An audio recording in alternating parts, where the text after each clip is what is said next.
네, 김영환 소장 오셨습니다. 네, 반갑습니다. 오른자 시청자 여러분.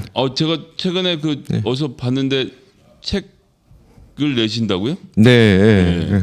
책 제목은 뭡니까? 추락하는 경제, 무너지는 대한민국입니다. 부제가 네. 윤석열 정부 1년 6개월의 경제 보고서입니다. 정말 내용이 참 굉장히 재밌을 것 같은데 언제 저희가 볼 수 있나요, 책은? 11월 11일 제가 이제 출판 기념회를 하고요. 네. 그 현장에서 또 판매를 합니다. 그렇군요. 네. 11월 11일? 1일 언제 하시나요? 오후 4시 오후 4시. 킨텍스 1전 시장입니다. 네. 관심 있는 분들 함께 오셔서 내용 봐주시고 또 책 저희 김영환의 경제 압수수색에서 또 하셨던 내용들도 많이 다루겠습니다. 네, 많이 다룹니다. 관심 있게 좀 지켜봐 주시고요. 오늘은 무너지는 지방 재정, 눈 감는 윤석열 정부라고 좀 하셨는데, 네. 야 여기저기 엄청 무너지네. 죄명이 어떻게 됩니까? 지방자치단체하고 시도교육청이 지금 비명을 지르고 있습니다. 제가 저번 7월 달인가요? 그 세수 펑크나면서 분명히 지방정부 감액 추경들을 할 거다. 문제가 있을 거라고. 이게 현실화됐습니다. 그럼 한번 좀 본격적으로 살펴볼까요? 네. 먼저 10월 12일 날 월간 재정동향 기재부가 발표를 했는데요. 이때 8월까지 국세 수입 현황이 나와 있습니다. 네. 지방 재정을 보려면 먼저 그 전체 국세 중에 내국세를 중심으로 좀 봐야 되는데, 그래서 한번 표를 가져왔는데 표를 한번 보시면 우리 총 국세 먼저 한번 살펴볼까요? 올해 2023년도 예산이 400조 1천억. 근데 처음으로 400조 넘었죠. 네. 8월까지 누계 보면 증감이 전년 대비입니다. 전년 대비 47조 6천억이 덜 거쳤고요. 16.5% 엄청난 줄어들었습니다. 그러니까 22년 대비 이렇게 줄어든 겁니다. 그리고 8월까지 진도율을 보면은요. 최근 5년간이 72.1%의 국세 수입 진도율이 있었는데 12%나 처집니다. 60%. 이제 겨우 절반 메꾸고 있는. 네, 진도가 안 나가고 있다는 거죠. 국세 수입 진도가. 그리고 여기 내국세 쪽을 한번 봐주시면 내국세가 8월 누계까지 전년 대비 마이너스 44.1조 원. 44.1조 원. 네. 그러니까 여기서 약간 숫자가 너무 비현실적인 것 같아요. 이렇게 400조인데 44.1조 원 8월까지 덜 거쳤으면 10% 이상이 지금 덜 거친 거지 않습니까? 그리고 내국세 세목들 중에 소득세 13.9조 원 덜 거쳤고요. 법인세가 더 치명적입니다. 20.2조 원. 4분의 1이 덜 거쳤네요. 25% 가까이 되니까요. 그리고 증여세, 부가세는 또 경제 상황을 보여주는 거고요. 부가가치세는 우리가 다 쓰면서 내는 돈이니까 소비가 거의 10% 줄었다라고 볼 수가 11%. 그리고 뭐 내국세는 아니지만 관세 쪽도 38% 줄었고요. 수입이 줄어들면서 그다음에 종부세가 퍼센티지로는 14.8% 전년 대비 줄어들었습니다. 그러니까 종부세를 못 걷어서 세금을 덜 걷었다는 건 사실 핑계도 안 되네. 금액 자체가 크지는 않으니까. 이게 왜 지방 재정하고 연관이 돼 있냐를 제가 좀 설명을 드리겠습니다. 먼저 내국세 총액이 지금 44.1조 원이 덜 거쳤죠. 그렇죠. 근데 지방 재정과 어떻게 연관이 돼 있냐면요. 먼저 시도교육청, 우리 유아 초중고 예산들이 내국세 총액의 20.79%를 내려보냅니다. 그럼 한 20%만 치더라도 44조니까 한 8조, 9조 정도 교육청에 9조 원 일단 펑크 나고 시작하는 거고요. 왜냐하면 이만큼 세금을 거둘 것이다라는 예상을 한 것을 내려주면 교육청은 그만큼 돈이 들어올 거라고 생각하고 예산을 짜죠. 건데 지출 예산을 짜죠. 17개 광역자치단체니까 뭐 시도교육청 액수가 상이하긴 하겠지만 네. 그냥 산술적으로만 나눠도 5천억씩은 지금 덜 들어간 상태. 그럼요. 그리고 또 하나 내국세 총액의 아까 20.79%라고 그랬잖아요. 네. 교육청들은. 근데 지방자치단체는 또 19.24%가 내국세 총액에 네. 들어가요. 그러니까 똑같이 한 9조 원 정도 또 빠진다고 보면 됩니다. 예. 그리고 여기 보면 종부세가 있지 않습니까? 네, 종부세가 14.8조 원이 지금 14.8%가 네. 이제 전년 대비 덜 거쳤는데 이것도 3천억 정도인데 이것도 종부세 전액이 지방자치단체에 넘어가는 돈입니다. 이것도 이제 국토 균형 발전을 이룬다 네. 그래서 서울에서 걷어서 지방으로 네. 뿌린다는 취지가 있었던 거죠. 네. 네. 그다음 이제 국세 세입 전망 이거는 이제 재추계한 겁니다. 네. 24년도 예산안 제출하면서 기재부가 저번에 이제 재추계 세수 추계를 다시 했지 않습니까? 네.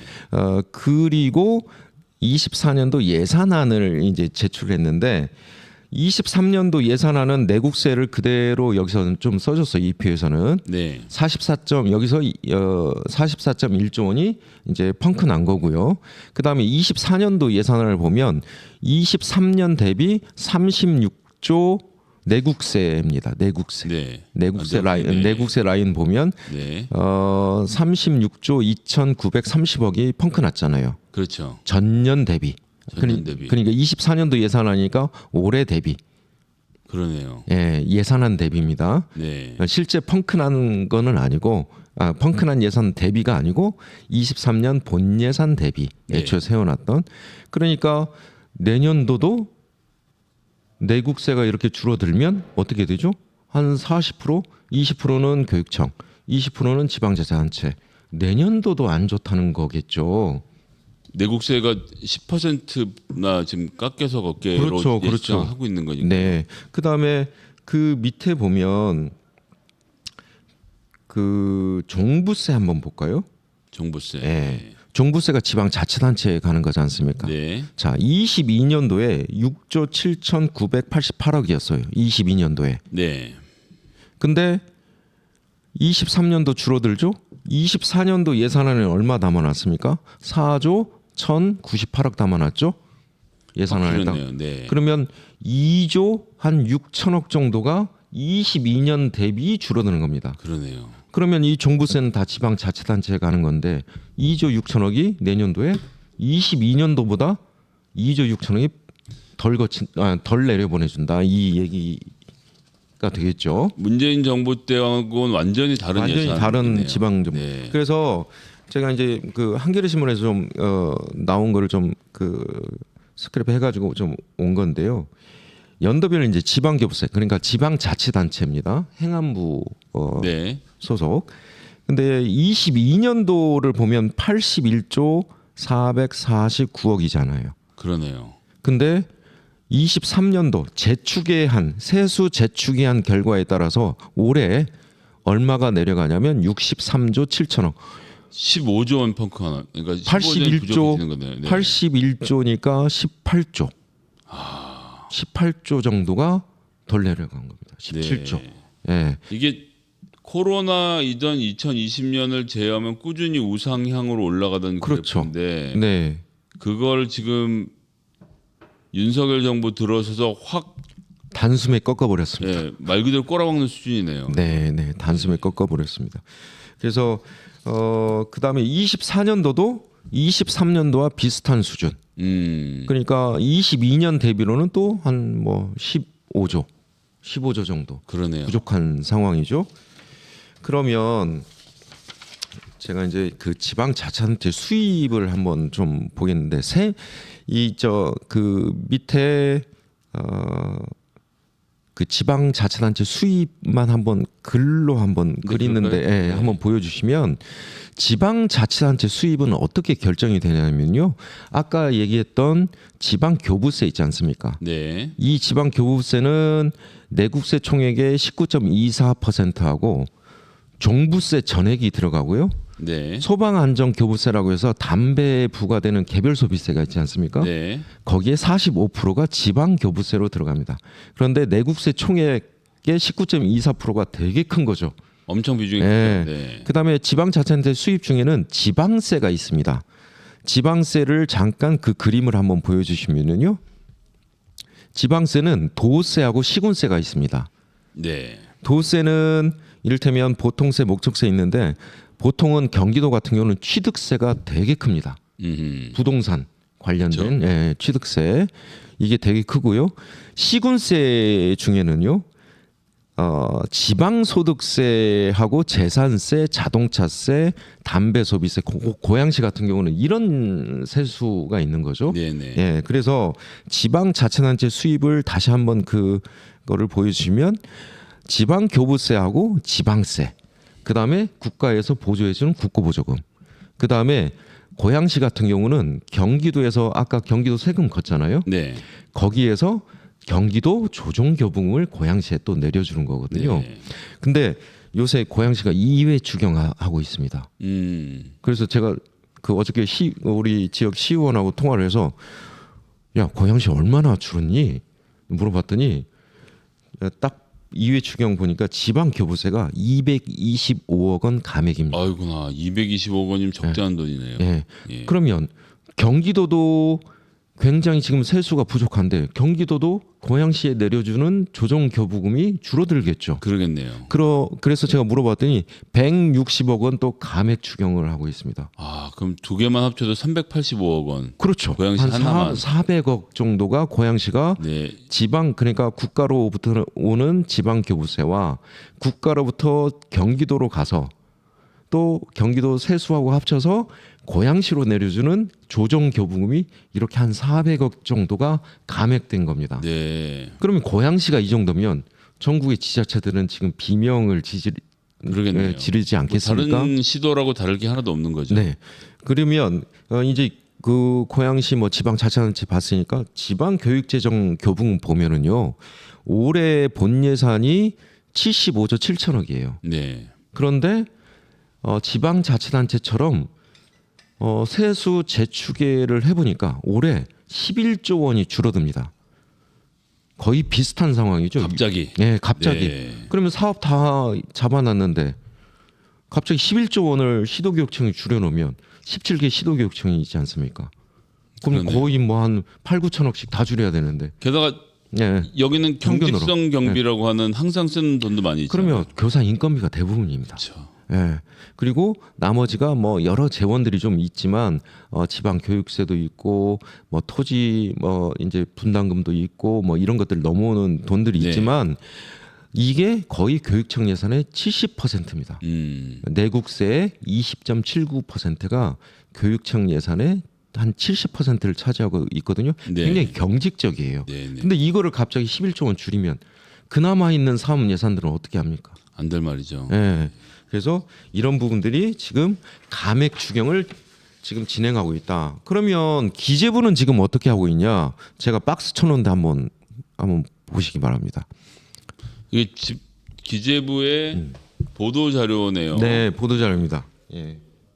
거기에 세수 감소에 네. 연동하여 네. 줄어드는 지방 교부세와 관련해서는 네, 재정 안정화 기금 등 지방자치단체 자체 재원을 활용해 보전하고 재정 집행을 원활하게 추진한 지자체에 대해서는 재정 인센티브를 제공해서 지역 민생 경제 활력 지원 사업들이 차질 없이 진행될 수 있도록 면밀히 관리해 나갈 것이다. 이게 말이에요? 예. 이게 말이 됩니까? 이게 재정 안정화 기금이라는 게 교육청도 각 재정 안정화 기금이 있고요. 지방자치단체도 재정 안정화 기금이 있는데 이 재정 안정화 기금이라는 건 뭐냐면 재정을 좀 효율적으로 사용하기 위해서 각종 회계 기금의 여유 자금을 통합적으로 좀 관리하는 기금이거든요. 여기에 뭐 일부 지자체나 교육청들은 플러스 되어 있는 것들이 있어요. 근데 이거는 지방 재원이잖아요. 그렇죠. 이 말은 뭐냐면 니네들이 알아서 해. 이 소리지 않습니까? 세금을 걷어 주겠다라고 액수까지 정한 건 기재부인데 기재부고 이제 와서는 니들이 알아서 해. 이렇게 세수 하는 거. 펑크는 기재부가 내고 윤석열 정부가 세수 결수는 윤석열 정부가 냈지 지방 정부가 낸 게 아니지 않습니까? 게다가 여기저기다 기분 좋게 감세는 해주고 와, 그럼요. 예. 그러고 나서 책임은 지방 지방 정부에 정부에 지금 넘기는 거지 않습니까? 니네들이 알아서 재정 안정화 기금에서 니네들이 알아서 자체 재원을 통해서 보존해. 이렇게 하는 거잖아요. 거기다 대고 인센티브 주겠다는 거예요. 아, 이거 기금 활용한 데는 어디 인센티브 더 줄게. 또 활용하지 않은 데는 인센티브 없어. 네. 뭐 이런 말을 하는 거거든요. 이게 말이 안 되는 거잖아요. 그러네요. 그리고 상황을 제가 한번 봤습니다. 재정 안정화 기금 교육청 먼저 보면 재정 안정화 기금 중에요. 지금 17개 교육청 중에 서울, 경기, 울산 같은 이런 큰 곳들이 있지 않습니까? 이 6곳이 지금 줄어드는 그 세수 결손 보전금보다 재정 안정화 기금이 없어요. 그리고 이게 올해 한 번만 쓰고 말 돈도 아닌데 그럼요. 탈탈 털라고 하는 것도 안 되는 얘기지 않습니까? 그럼요. 이거는 그 시도교육청이 어떻게 보면 두고 긴급할 때 이렇게 써야 되는 돈들이잖아요. 네. 아이들을 위해서. 근데 이 세수 결손을 갑자기 재정 안정화 기금에서 다 쓰라는 건 말도 안 되는 거잖아요. 지방자치단체 보니까 통합 재정 안정화 기금이 아예 한 푼도 없는 데가 19군데 있어요. 19군데나. 그리고 순생의 이겨금이 0원. 한 군데도 없는 데가 38개 있습니다. 여기는 어떻게 해야 돼요? 그러니까요. 전체로 합치면 57곳이면 전체 지방자치단체 중 거의 4분의 1에 달하는 숫자인데요. 그러니까 4분의 1은 아예 0원이고 그다음에 교부세보다 예를 들면 재정 안정화 기금이 덜 있는 곳들이 있지 않습니까? 있겠죠. 예. 이런 부분들까지 감안을 하면 지금 지방 정부의 이 재정 상황은 매우 안 좋은 상황으로 몰고 있다. 얘는 진짜 오늘만 사는 애들이네요. 올해 다 통장 털어쓰고 내년에 굶을 수도 있는 상황인 건데. 그럼요. 너무 태연하게 말하네요. 네. 그래서 사실은 기재부가 이렇게 세입이 펑크 나면 국회에다가 감액 추경 요구를 했어야죠. 최소한. 그렇죠. 그리고 이게 한 2년 뒤에 반영할 수 있거든요. 지방 정부에. 그래서 천천히 기재부가 좀 평탄화 작업을 시켜줘야 되거든요. 네. 갑자기 줄이면 안 되니까. 그렇죠. 예, 이거를 해야 되는데 기재부는 예산 잡아놨지만 돈 안 거쳤으니까 니네들 알아서 해. 이런 방식으로 지방 정부들을 지금 교육청하고 몰고 있다. 이런 상황이고요. 네. 예, 그래서 오직했으면 임태희 교육감도 나서서 이건 교육재정은 비용이 아니다. 우리 유아 초중등 교육을 위한 미래투자 사업이다. 이렇게 줄이면 안 된다. 오죽하면 임태희 이명박 정부 대통령 비서실장 출신의 경기도 교육감까지 이런 자리. 네. 예, 그리고 아까 그 표 한 번만 잠깐만 한 번 더 봐주시면 두 번째 표인데요. 그 24년도 예산 나온 표. 밑에 그 표 국세 수입 전망이지 않습니까? 24년도. 네. 이거 믿을 수 있을까요? 전 어렵다고 봅니다. 예. 지금 뭐 선진국 중에서 우리나라만큼 경제 발전하는 데가 있냐라고 추경호 부총리 허풍 치는 거 보면 제가 지금 깜짝 놀랐거든요. 어저께 또 잠재 성장률 우리 김승 교수님 말씀하셨잖아요. 1%대로 주저앉아 있고. 미국보다도 지금 줄어드는 거지 않습니까? 미국은 경제가 성장하는 나라는 아니잖아요, 사실. 그럼요. 예. 참 그 수치스러운 거예요. 미국보다도 잠재 경쟁 성장률이 뒤진다.